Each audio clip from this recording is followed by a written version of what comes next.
Hi, everyone. Nice to see you all. I'm Popo Chen, the CEO and founder of Cobinhood. Today, we are going to talk about the future of blockchain technology. And first, we will have an overview of this lecture that will first introduce the paradigm shift of the blockchain technology. And we will give a short introduction to what Cobinhood does now and what we see as the future of blockchain technology is going. And finally, we will have a Q&A session for everyone. Okay, let's move on. So, first, as everyone knows, the paradigm shift of blockchain technology, that is, we call the Web 3.0. Let's look back a little while. Let's see what blockchain is revolutionizing the internet. So, like Web 1.0, we have a read-only web. It is like you have a wiki, but it's read-only. You can access information, but with no interaction. And then later, we have the read-write web, which enables like social media, like Facebook. So we can do like messaging, WhatsApp. But the technology just stopped there. It lacks something. What does it lack? It lacks the so-called the value transfer protocol. So what's the value transfer protocol that blockchain technology now enables us? It is the transfer of monetary value. So why blockchain technology can enable this? As everyone knows, blockchain has a cryptographic property that makes your transaction non-repeatable. That means you cannot deny you have signed a transaction, which in the past, like internet itself, doesn't guarantee. And another important thing is what we call the transaction ordering. It is related to, everyone knows, a double spending problem. So if like Alice transfer 10 coins to Bob, and at the same time, he signs a transaction, she signs a transaction, send 10 coins to Carol. Which transaction should be recorded if Alice only has 10 coins? That's a double spending problem. So how blockchain solves this issue is through a mining process. What mining does is called a consensus algorithm to determine the total ordering of the transaction events. So once, if the consensus sees Alice transfer to Bob, it comes before Alice transfer to Carol, and the whole blockchain network comes to consensus, then we see that Alice transfer to Bob works, but not Alice transfer to Carol. That's what we call the mining process. And we will look into the mining, different kinds of mining later. And these two properties, let me more explain what blockchain data structure look like. Is it uses cryptographic property of like a hash function. A new block, a block is something that contains a bunch of transactions and that links to the previous block. So it together forms a non-modifiable integrity transaction log. So with that property, we can finally do a decentralized trust and value transfer protocol because of the cryptography and the consensus. And then, as everyone knows, we have now many kinds of different blockchains, but these blockchains cannot work interoperable. So in the future, we envision so-called the internet of blockchains. Because now, the blockchain is like it itself is in the intranet. It is not connected to the internet. Yeah.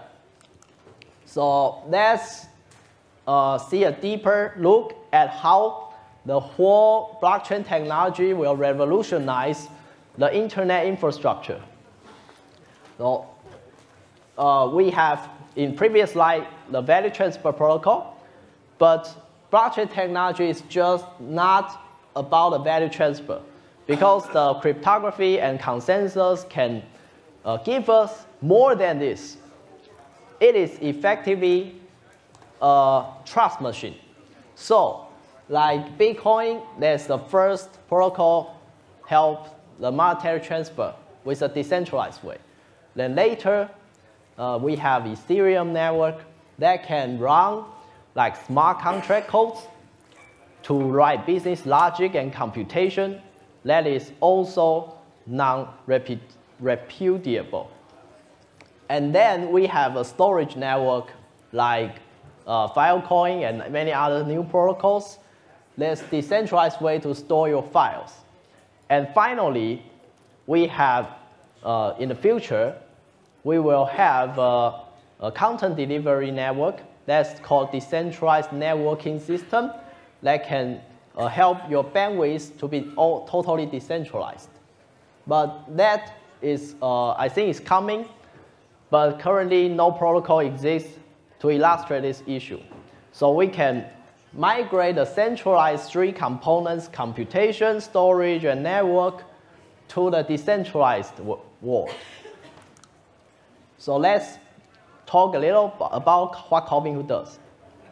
Cobinhood is founded with vision to become the cryptocurrency Wall Street. We have a centralized exchange now, and just passed 1 million user registration.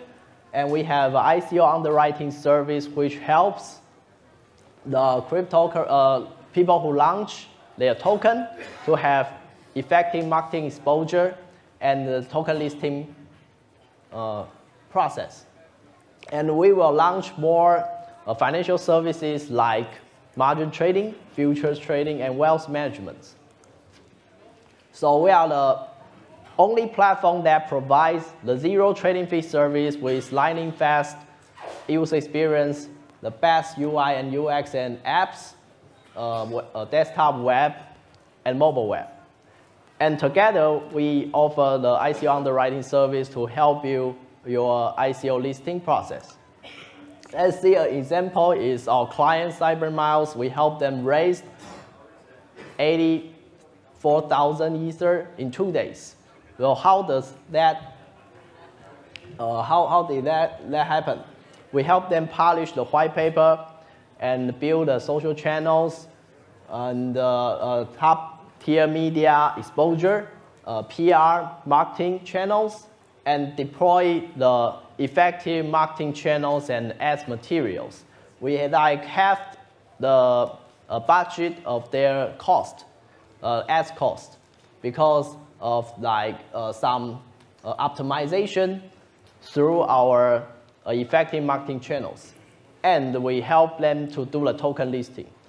So that's what we do at Cobinhood now. And we envision the future to have a decentralized change that we are launching. So let's talk about what current blockchain technology suffers. So first is, like I mentioned, the lack of inter-chain operability. So that means when you have Bitcoin and you want to trade it, exchange it for like Ethereum or other kinds of coin, how can you exchange that? You go to an exchange. But that doesn't make a lot of sense because exchange is a centralized service. But we envision a fully decentralized world.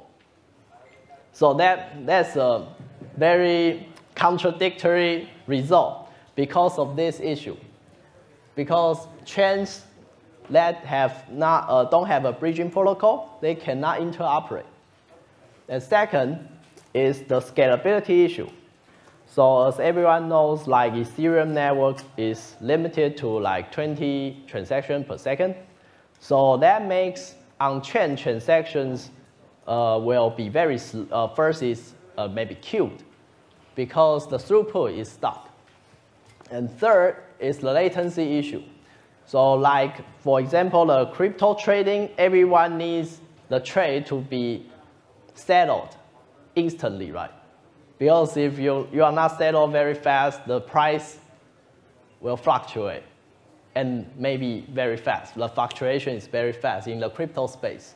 So you need a very low latency system, but currently we have a high latency system because one transaction, like in Bitcoin, you need to wait around an hour to be confirmed. And what worse is the high fees.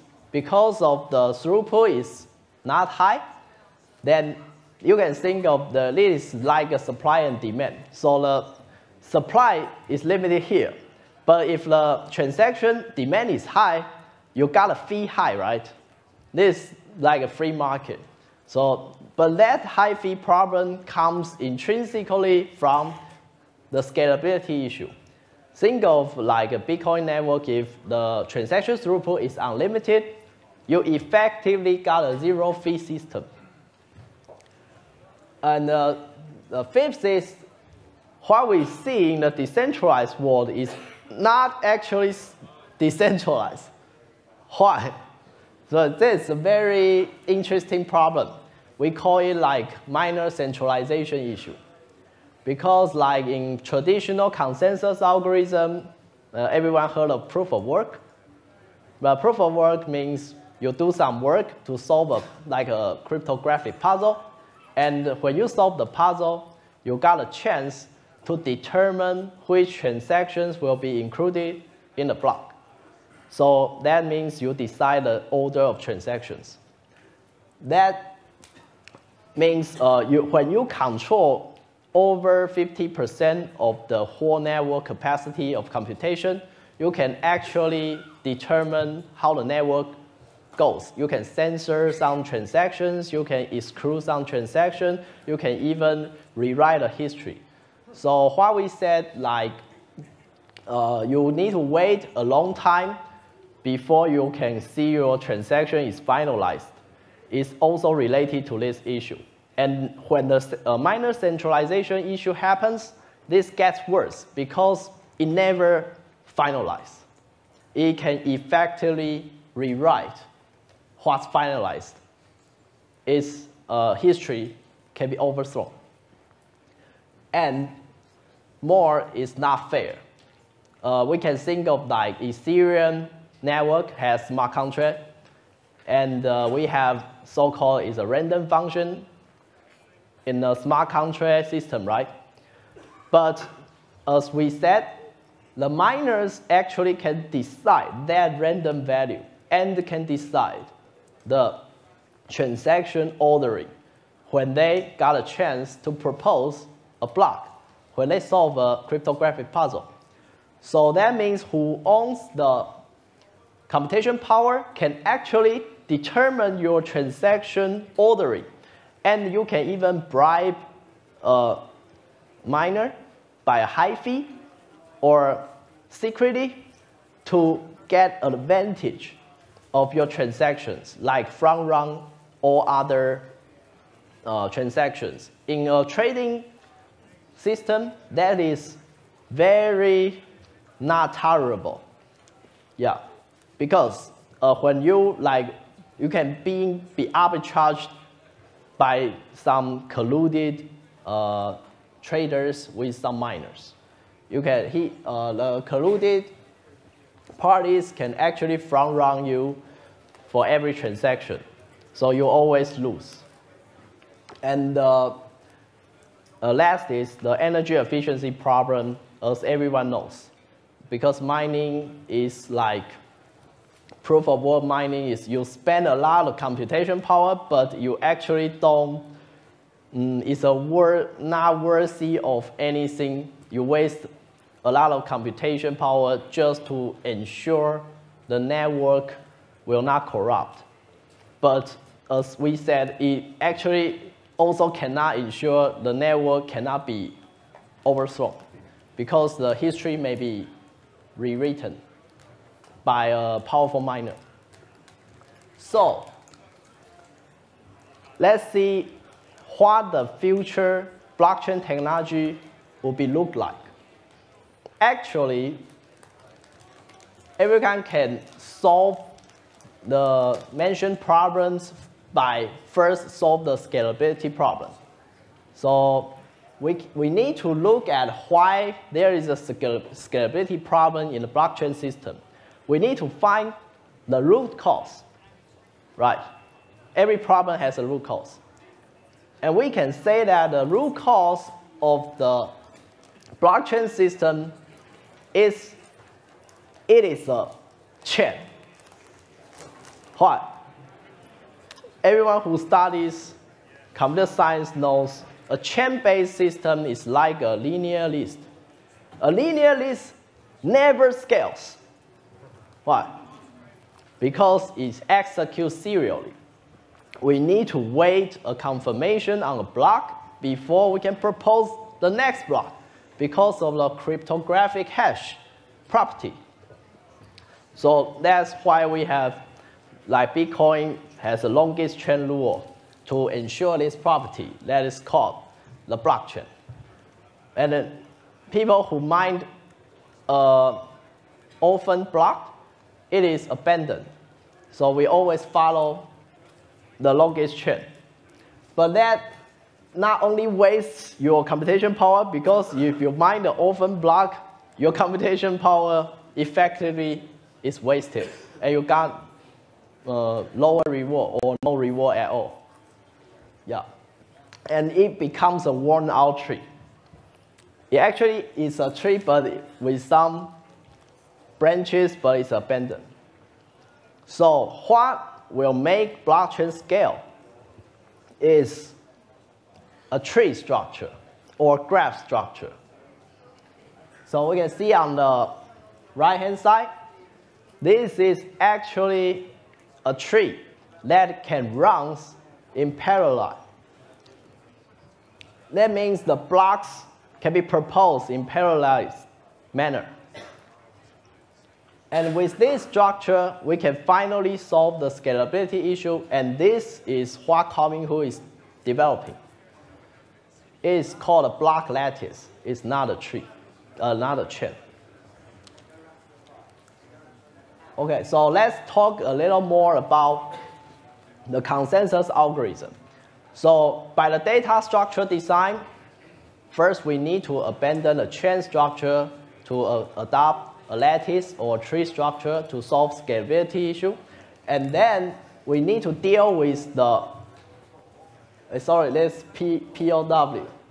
We need to deal with the consensus algorithm.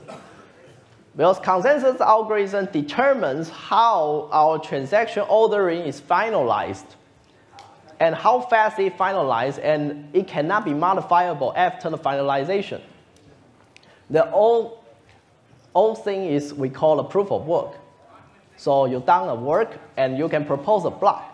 But the problem, as everyone knows, is waste of energy and it's slow. And the second, we have people propose the so-called proof of stake system and delegated proof of stake system. A proof of stake system is like an election. So you propose a block and then everyone votes if this block is valid, is finalized. And delegated voting is called delegated proof of stake. That means it's like a Congress. You first elect some legislatives and they help to vote for the block. So in a sense, the Congress, a DPoS will be more efficient because it's delegated. So the network computation issue, networking messaging issue problem can be minimized. The message involved in the consensus protocol.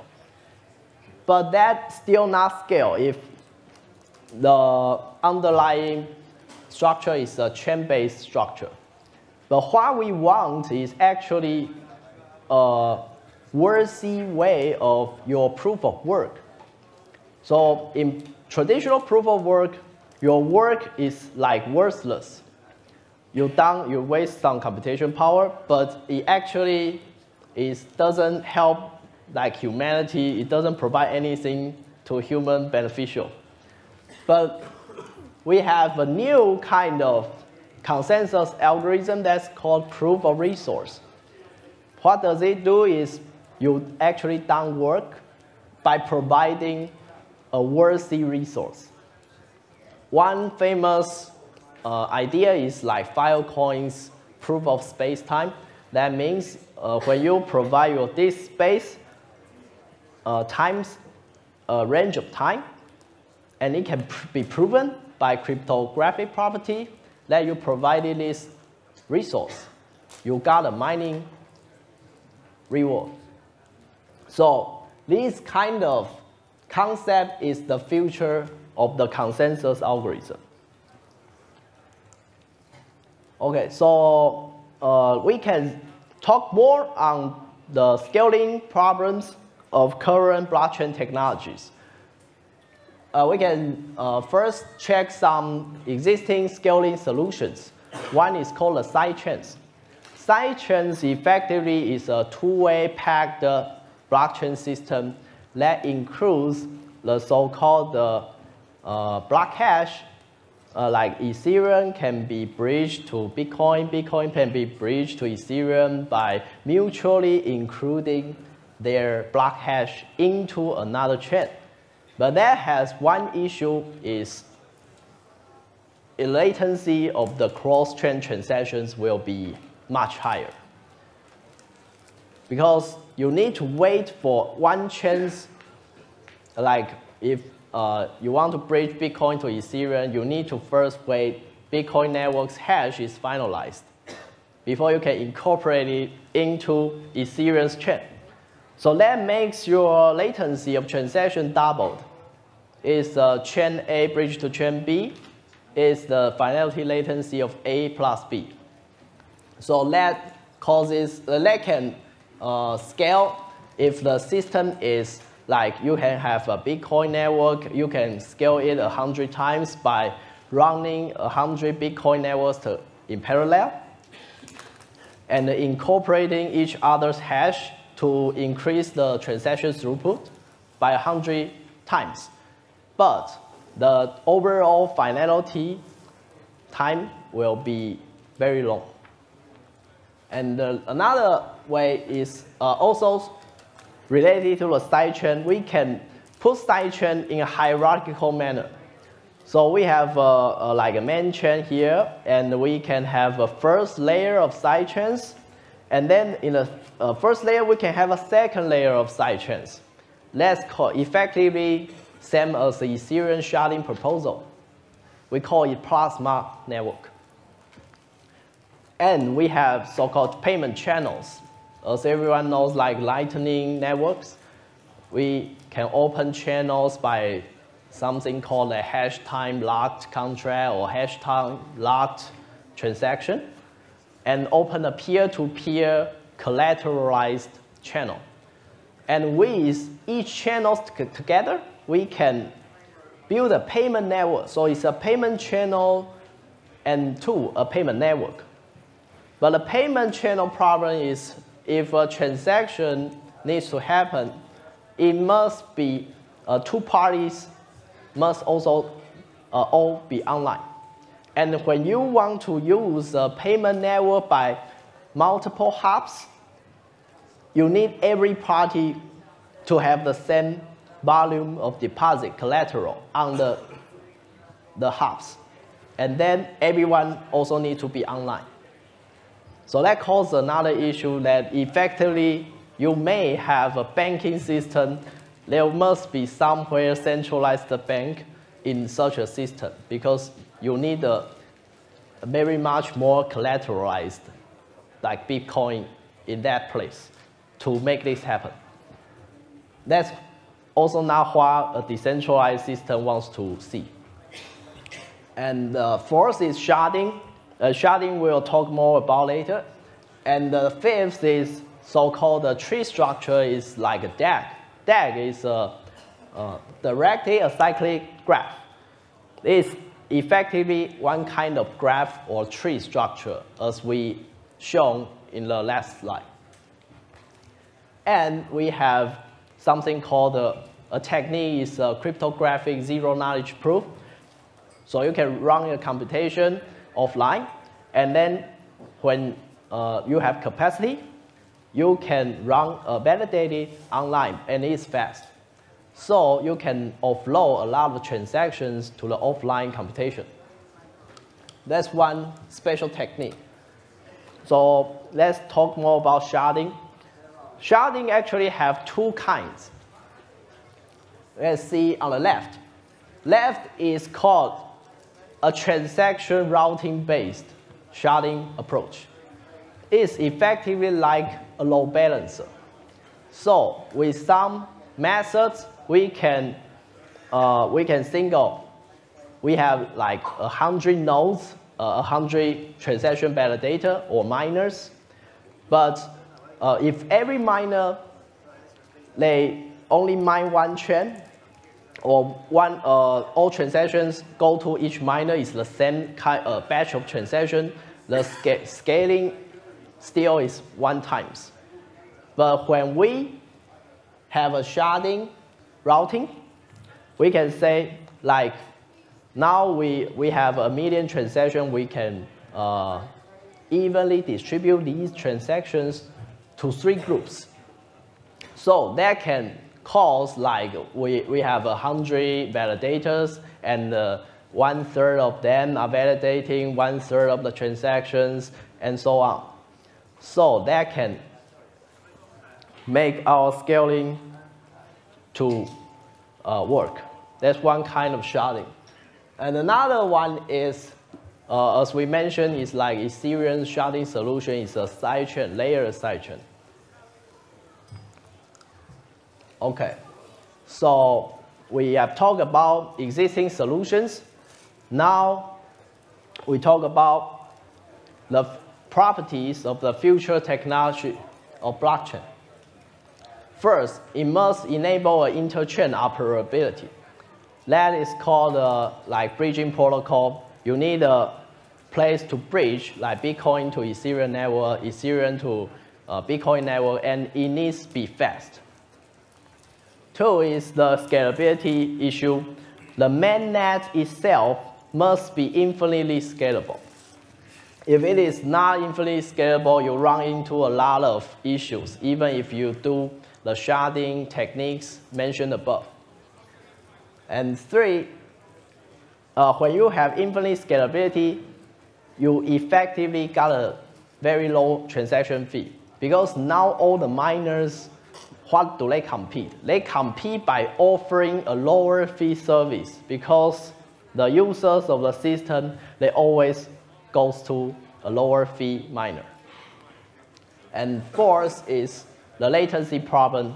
So the consensus layer need to solve the finality latency problem, and it needs to be non-returnable. So it's not a probabilistic finality system. It is a deterministic or explicit final consensus algorithm. And the 5th is, when this system is proposed, the consensus must be fully decentralized. That means even when one party is you got a mining pool, it cannot itself censor any transaction to exclude them or affect the randomness protocol, like in the smart contract system. You cannot be biased on the total ordering of the transactions or the random oracle. That makes it truly decentralized if the consensus protocol can satisfy this property. And finally, it must be energy efficient to save the planet. Okay, so do we have more time? We do not, sir. Okay, so, yeah. Okay, so can we have some Q&A session? Fortunately, we do not. Sorry. I mean, it's really interesting. Thank you, by the way, Popo. Thank you. I really appreciate it.